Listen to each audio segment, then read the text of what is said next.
जय हिंद जनता news channel मध्ये आपलं स्वागत आहे। मी अजमेर सर। आज आपण एक महत्त्वपूर्ण व्यवसायाबद्दल माहिती बघणार आहोत। गाय पालन व म्हैस पालन उत्कृष्ट पद्धतीनं सारणी सांगवी केस तालुक्यातील एका गावामध्ये शेतकऱ्यांनी सुरू केलेले आहे। करण बंडलकर हे शेतकऱ्यांचं नाव आहे। आज आपण त्यांच्याकडून गाय पालनाबद्दल त्यांचं नियोजन आणि त्यांचा थोडक्यात जे आढावा आहे ते आपण माहिती घेणार आहोत। सर, या चॅनल मध्ये आपलं स्वागत आहे। नमस्कार। नमस्कार। किती आपल्याकडे गाय आहेत सध्या? आता सध्या 8 आहेत। 8 आहेत का? बरं। आणि एक गाय जास्तीत जास्त किती दूध देते? 12-10 एका टायमाला 12 आणि 10 म्हणजे 12 सकाळी देतो, 2 टायमाला 24 देते का? 24 नक्की देते। बर बर। आणि एका गायला किती खर्च आला तुम्हाला सुरुवातीला? एका गायला खर्च नाही खर्च कितीला बसली गाय वगैरे सुरुवातीला घेताना? 50-60च्या दरम्यान आणलेले आहेत असं? बरं। कुठून मागवलेले गाय? हे बाजार मधून। बाजार बरं। इथं जवळपासचा कोणता बाजार? नेकनूरचा। ठीक आहे। आणि आता किती दिवस झाला आपण हा व्यवसाय सुरू केलाय? 3 महिने झाले। 3 महिने। तर आपल्याकडे आता किती गाय आहेत एकूण? 5 गाय आहेत, त्या 2 म्हशी आहेत। बरं बरं। किती निघते दररोजचं दूध गाईचं? दररोज 50-60 लिटर। 50-60 लिटर निघतंय। ठीक आहे। आणि आता ह्याचा काय रेट लागतो दुधाला दररोज समजा अंदाजे? 36 रुपये का? 34-36। ठीक आहे। मग जर आता 2-3 महिन्याचा जर आपण आढावा घेतला तर आपल्याला हे परवडतंय का? खर्च जर बाजूला काढला, तुमची मेहनत जर बाजूला काढली, परवडतंय का? 10-12 हजार राहतात का? बरं। हा, आता समजा नवीन शेतकरी आहेत, काय तरुण मंडळी सुरुवात करतात, पण अडचणी भरपूर येतात, जसं की दुखणं आहे, आजार आहे, मग ते पुन्हा बंद करावा लागतो व्यवसाय, नुकसान होतंय।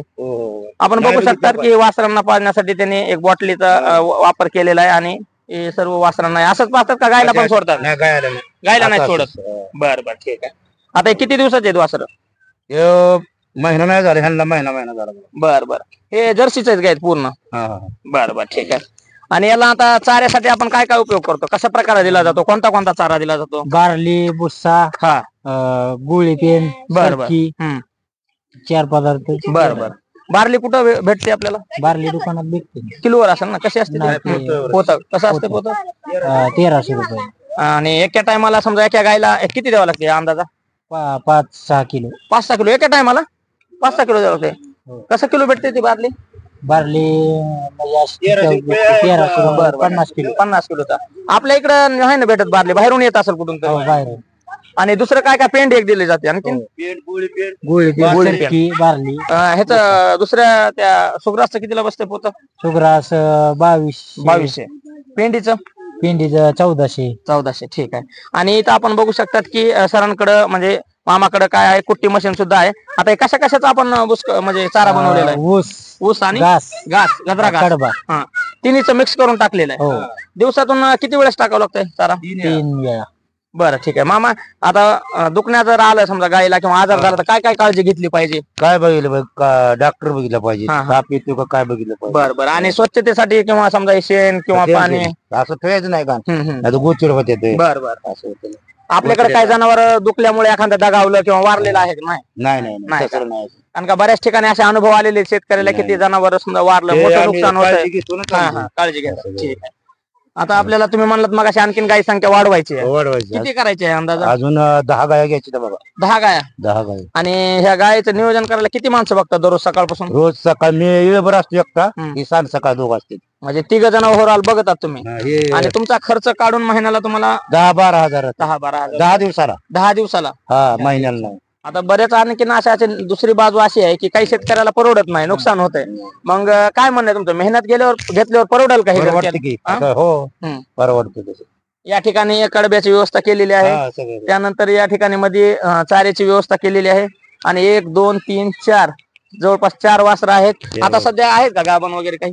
नाही, सगळे गाभ नाही। बरं बरं। हायेस्ट किती गाभण? जास्तीत जास्त किती दूध देते काय? हे 12 देते। 12 एका टायमाला? कमीत कमी नवीन आणलेले 10 देते। पहिल्या येताना पहिल्यांदा जायचे 10 देते। बरं। काय एका सिमेंटच्या टाकीला किती खर्च येते? 600 रुपये। 600 रुपये का? 1 2 3 4 5 6 7 8 टाक्या घेतलेल्या आहेत? 10 आहेत। 10 आहेत का? मध्ये आहेत। बरं बरं। ठीक आहे। एकूण 10 टाक्या कुठून मागवल्या टाक्या? केज मधून। बरं। कितीला बसले? 600 ला काय? 600 आणून दिले का आपल्याला घरपोच का? बरं बरं। ठीक आहे। आणि आता पावसा पाण्याच्या मध्ये काय केलं ते कार्पेट वगैरे आतरलेले का? ते मॅट आहे ते घसरून नाही ते म्हणून जनावर हा. मध्ये आतरलेले का नाही? मध्ये नाही बरं. ते आणायचंय मध्ये बी बरं बरं. पण ते आता वर चढायसाठी आहे. आपण इकडे बघू शकतात की मामानं पेंड्याचं व्यवस्थापन कसं केलेलं आहे. आणि हे भिजू घालावं लागतंय का काही का डायरेक्ट दिलं जमतंय? नाही. भिजू घालावं. किती वेळ भिजू घालावं लागतंय?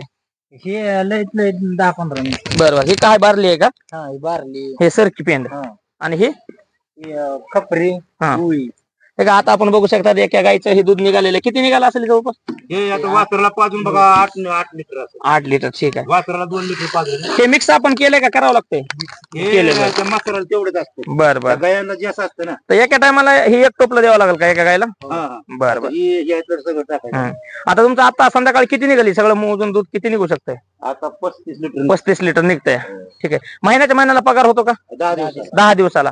बरं बरं. ठीक आहे. मग आता तुमचं आता 3 महिन्याचा आणखीन खर्च नसाल निघाला गायचा केलेला, गुंतवणूक केलेली वरचा निघत आहे. हा. आणखीन गुंतवणूक जास्त आहे, पैसे जास्त खर्चलेले. तर मशीन कुठं मध्ये आतमध्ये आहे बघू शकतात का आपण? हे मॅट आहे यांचा. थोडक्यामध्ये आपण एक कोटा बघूया. मध्ये पण गव्हाण बनवलेले आहे. ती मशीन केवढ्याला बसली आपल्याला? 40,000ला. तर या ठिकाणी बघू शकता ती कुट्टी मशीन आणलेली आहे, सिंगल फेसवर चालत असेल. ठीक आहे. आणि या ठिकाणी उत्कृष्ट असं बघा त्यांनी ऊस, गजरा गवत आणि कडब्यापासून मिक्स असा चारा बनवलेला आहे. तर योग्य नियोजन, मेहनत, या ठिकाणी पेंड आहे, जर घेतली तर आपल्याला 100% यश मिळते. ठीक आहे. प्रत्येक व्यवसायामध्ये काही ना काही नुकसान आहे, पण जर या व्यवसायामध्ये कसं शेतकऱ्याचा व्यवसाय आहे आणि याच्यामध्ये अंग भरतंय, शेण असते, त्यामध्ये कधी कधी कपडे भरतात, वास येऊ शकते, पण सगळं हा व्यवसाय करणं सोपं नाही. शेतकऱ्याला अनेक अडचणी येतात आणि एवढ्या अडचणी मात करून त्यांना कधी कधी योग्य भाव मिळत नाही. तर भारत हा कृषीप्रधान देश आहे आणि शेतकऱ्यांना सहकार्य होणं आवश्यक आहे. शेतकरी जर टिकला तरच मजूर आणि इतर सगळ्या लोकांना त्याचा फायदा होईल. जनता न्यूज बीड चॅनलला लाईक, सबस्क्राईब, शेअर करा. धन्यवाद. जय हिंद.